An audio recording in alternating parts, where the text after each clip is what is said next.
Omar, remember, food safety is mandatory. It's not an option. Here's my final recap. Boom, boom, boom. Hey DJ, let's play that song. Keep me dancing all night long. We at the end of an era, my brothers and sisters. The end of a freaking era. My wife and I were talking about it the other day. Good times, good times. Fun music, uplifting. Hey DJ, let's play that song. You know, clubs were different back then. Although I wasn't a club person. I think I've been to maybe like 10 clubs in my whole life, and 90% of the time I was freaking working, but nevertheless. What's going on, family? So I'm back with my favorite food inspector, JT. So this guy JT is becoming like my brother from another mother in my head. He's like, we're like social media brothers in my head anyway. But anyway, if y'all have not seen the other video, I did an intro video on JT. This one we're gonna dive into one of the restaurants that he actually did a surprise. I'm gonna call it a mock inspection. That's what he calls it, a mock inspection. He says he works for Google Food Reviews. My wife and I was like, what the heck is Google Food Reviews? But nevertheless, we're gonna jump into JT because I think we need more of this in the world. Somebody who's actually working for us as opposed to the freaking system. Let's go ahead and jump into this video. Hopefully you guys find it funny. Shout out to my man JT. Do me a favor, in your videos, just be safe out there. Let's go. Because they didn't know that. And so are you warm. Yeah. Are you correct in that issue? Yes, of course. Okay. I did. I already called the guy and he's coming these 2 days to fix it. Really? Yeah. Can we look at that? Yes, absolutely. Okay. Come on. Trust me, I've been working since Tuesday. So for those of you who maybe this is your first time, so I found this channel a couple of maybe like a week or so ago. JT neighborhood reviews, food reviews. So he does surprise mock inspections. So it looks like, I think what he does is he goes on Google in his area or maybe in the surrounding area and sees who's getting bad reviews on Google. And then from that, he does a mock inspection. I don't know what his training is. He doesn't say what his training is. He knows his stuff. So I'm gonna give him that. He clearly knows his stuff. But so that's what we are. So just to catch you up, guys, up a little bit. So he does these mock inspections. So this is my man, Omar. I don't know what kind of restaurant this is, but it looks like one of them chicken shack joints. So let's jump in and see what JT got to say. That's good. I'm glad you seem like you're on it. Yeah. I did. I even have a big fight with the owner. Like we told him in 2 weeks that the inspection have to be back. Do the owners work here? Do they come? He's not in today. Okay. Everything good? Yeah, we're good, man. The cook was playing music, so TikTok muted the video. But let me catch you up real quick. The manager was telling me that the sink faucet is broke. Well, actually, the handle was broke, and they're going to get it fixed soon. So I was just taking a look around while he took a quick phone call. And his language there, as you can see, it don't look like they take too much pride in cleaning. Also, there's some bad habits with those gloves with that cook there. Just look at that. Those was like grilled onions and some sauce. Just don't look too appetizing, to be honest with you. It's never good when you see the lid open. Of course, they could just be grabbing something, but once you grab it, close the hood. Right. And so right now, as soon as he get off the phone, I'm going to ask him to grab a thermometer. By any chance, do you have your thermometer? He said yes. So as he's grabbing his thermometer, just keep in mind, their last 3 health inspection scores was a 90, a 93, and an 85. So as you watch this series, ask yourself, is this really your go-to spot? Is this really your favorite restaurant? Because bad habits don't stay behind the scenes forever.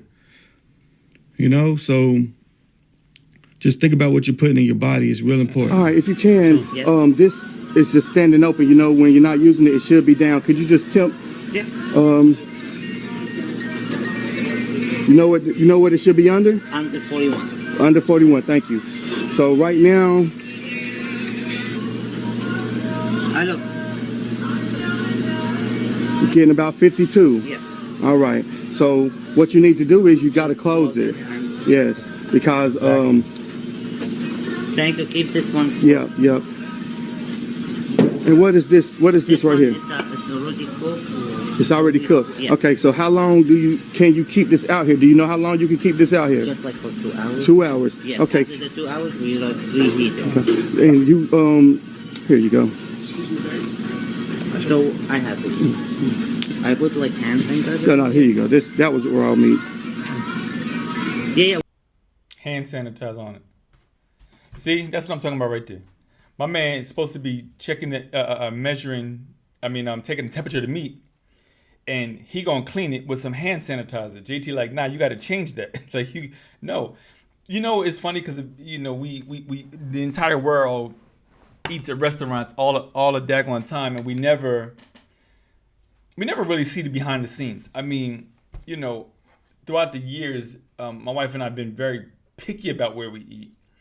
But watching this series is making me like, I almost want to do a restaurant. I almost want to go in before I order food, I almost want to go in every single restaurant's kitchen and freezer to see what the back end is looking like. Because he's right. We're putting this inside our body. That's what I think I like about this particular channel. I don't know any other food inspectors. I just like his flow. That this is clearly a content creation aspect on food inspection, so we're going to get to me a more realistic perspective. What I do, I put like a little hand sanitizer, and like I just wipe it.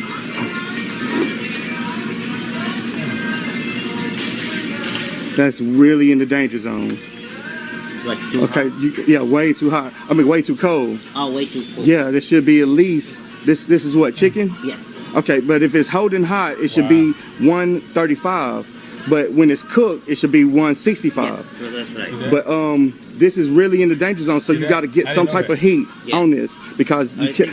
Put it back on the grill, please. You have to. I just want you to do procedures. Yeah, I know. Yes. Because everything is... Yes. How long do you think has that been out? Oh, like around 2 hours. Not 2 hours?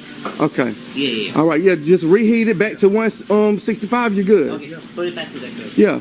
Thank you. No, put it back on the grill. Yeah, and just make sure you do that every day. Yeah. No, I've been giving this. Thank you. Yeah. Make sure you do that every day. Because when it's sitting out like that, it has to be at least 135 degrees. Yeah. And if it's not, it can only stay out for 2 hours. But as long as you reheat it, we're good to go. Okay? Yeah. So it's good. You know what you're talking about. You know your temperatures. Yes. You know your temperatures. Yeah. All right. Can we take a look at your walk-in?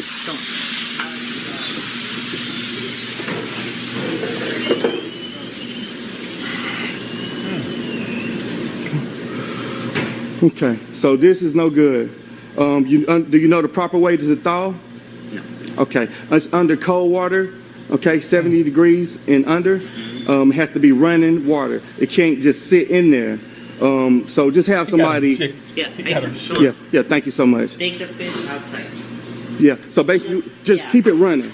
Yeah. Long as it's running, it can sit. Yes. Okay, but you just can't sit in the water. I got you. Okay. Inside the container, just leave the water running, cold water, and it's good, acceptable way. Thank you. I like you, man, Omar. Right? Yes. You're very. You on top of it. Yeah, I'm. Look, trust me. I've been working so hard to. Because it's serious. The community. Oh yes, yeah. It's very serious. The community health and safety is really community. Especially for the people when they come to you and look at you. Yes. They want. You don't have to be like the best professional. Exactly. At least you know what you're doing. Exactly. Yeah. So I'm glad that you're at least willing to I know, make the difference. And you're I see you know your temperatures. Yes. So the danger zone you said is 41 between 135. Yeah, the next day or any day, if like something I see up under 45, I put it back to the cold and I don't use it till I make sure it's under 41. Thank you so much. Thank you so much. Okay. What's this? Chicken? What is this? Meat. Meat? What kind of meat? Lamb chops. Lamb chops. Wow. Okay, so lamb chops goes up under the chicken. Chicken is always last. Under. Always under. At the very bottom. I Because this, you said this is what? The lamb chops. All right, lamb chops, you know what they get cooked to?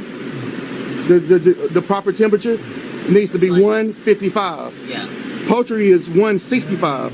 So it gets cooked longer. So if anything drips from the chop, it's going to be okay because it's cooked longer. Yeah. But See if that? anything drops from here, it's not okay. You see, we got dripping see right that? there. Yeah. It's not okay See that right because there? it only gets See cooked that? to That's 155. education right there. You get it? Most of us, clearly, Always on the bottom. Most of us may Thank not you. even. But that's education. JT, Chicken thank you kebab? for that one. Yep. When was as we this see, made? there's already Like the chicken was already 2 hours seeping, ago, we're dripping gonna cook it. 2 hours ago? onto Okay. whatever that box Okay, was yeah, onto that's the lamb chop, and that's where you get cross contamination. Take it off a hole. There you go.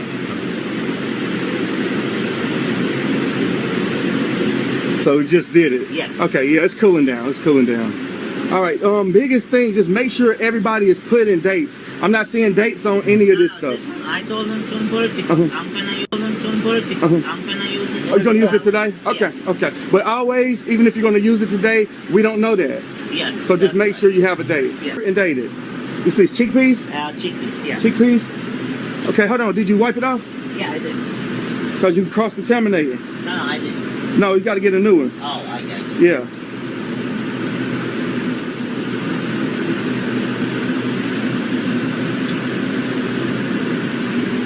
Why is that so? Okay. Oh, there we go. There we go. What? You use a lot of this? Like by the day week. This don't look good. Trash, man. That's no good. I got you. It's turning colors. Yes. Hello. Yeah, man. See? It's no good. Thank you. And the water heater, I'm fixing it.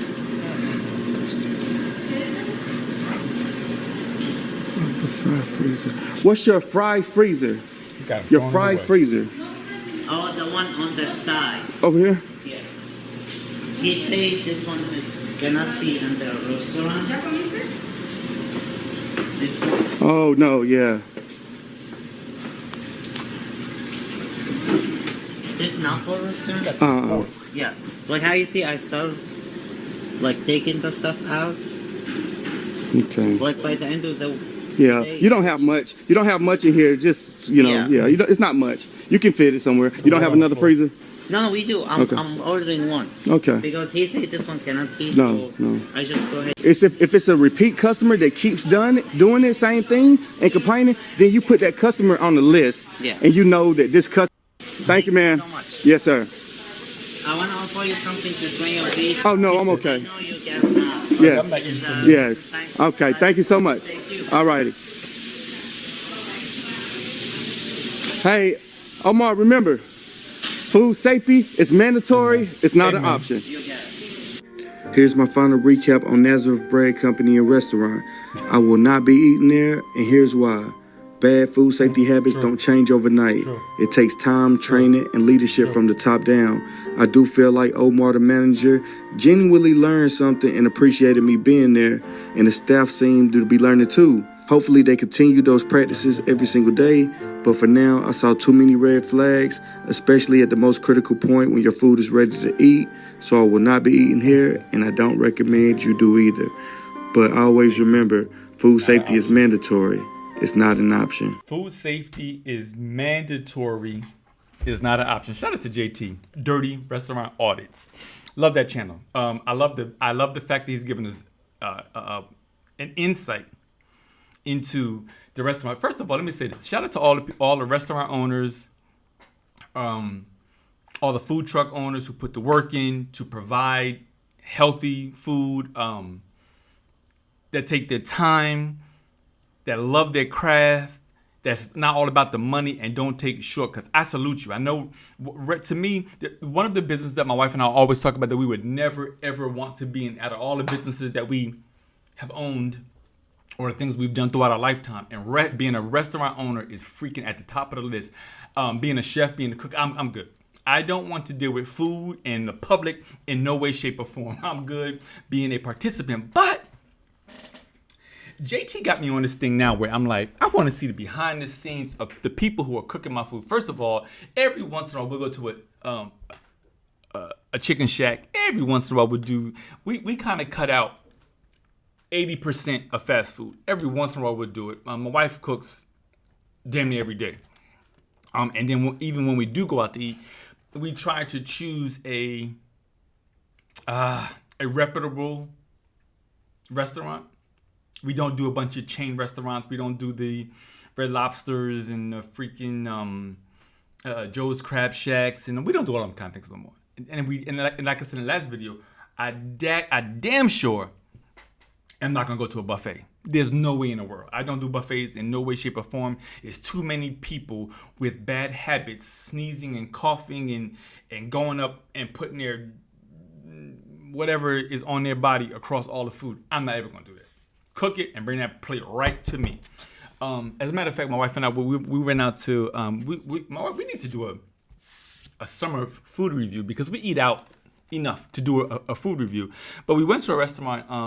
Our kids came into town over the weekend, and we went to this one restaurant, and we've been there before. My wife sat down in the chair, right, and the chair was stuck to the ground, like literally, like we couldn't even pull it up. And so I'm looking around, and when it comes to, I'm very picky. I'm looking at under her chair. So I said to the server, I'm like, my man, can we move? Because it's dirty over here. Just like that. If our kids were meeting us there, and they drove from Florida. So I didn't want to just pick up and go. Had they not been coming, I might have just said, let's pick a different spot. Let's go. Because we've done stuff like that. Like if something doesn't meet our standards, my wife if I look at my wife's face and she got that look on her face like, what are we doing? We're out. That's just who we are. Food snobs, call us what you want to call it, but nevertheless, at the end of the day, I love this freaking channel.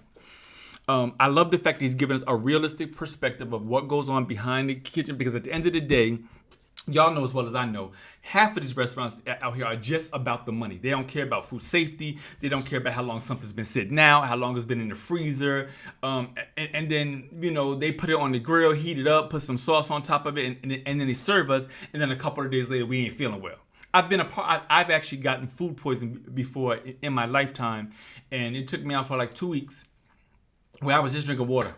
And then eventually I got to the point where I could have some soup, and then my body kind of readjusted. But the first week or so, I couldn't hold nothing down. It was disgusting. And so maybe that's where it comes from. I don't know. It doesn't matter. Nevertheless, I love this. I pray that Dirty Restaurant Audits, the channel itself, grows. I pray for JT's safety. I know in one of the videos that I watched, it was an Asian restaurant. They called the cops on them, and I think they jumped him. They were trying to hold him down until the cops came. So I hope my man is safe. Nevertheless, we need more of this. Let me know what y'all think about this video. Let me know what y'all think down in the comments. Or if you're a food snob, maybe you're very picky when you go to a restaurant, or maybe you just don't care. You just want food. Let me tell you something while we're on this topic. For all of you, this world is completely impressed with rideshare food delivery. DoorDash, Uber Eats. To me, this all goes into the same field. I've done DoorDash for a brief season. I think it was during a holiday season, and I'm very anal, very picky. I don't want the cups near me. Like I'm holding the cup from the bottom. I'm holding the bag so to make sure it doesn't open. But in my time of doing the food delivery of doing DoorDash, I seen other drivers who could care less. I mean, don't care if the bag is open, grabbing the top of the cup. Anyway, I get it. We live in this world where we want everything fast, but sometimes fast is not healthy, y'all. And so be mindful. Even if you're doing DoorDash, I know McDonald's is really good at packaging this. I think McDonald's put everything in their bag and they seal it up. But there's some restaurants who don't give a rat's ass about it. Let me know what y'all think about this video. I'll see you in the next video, all right?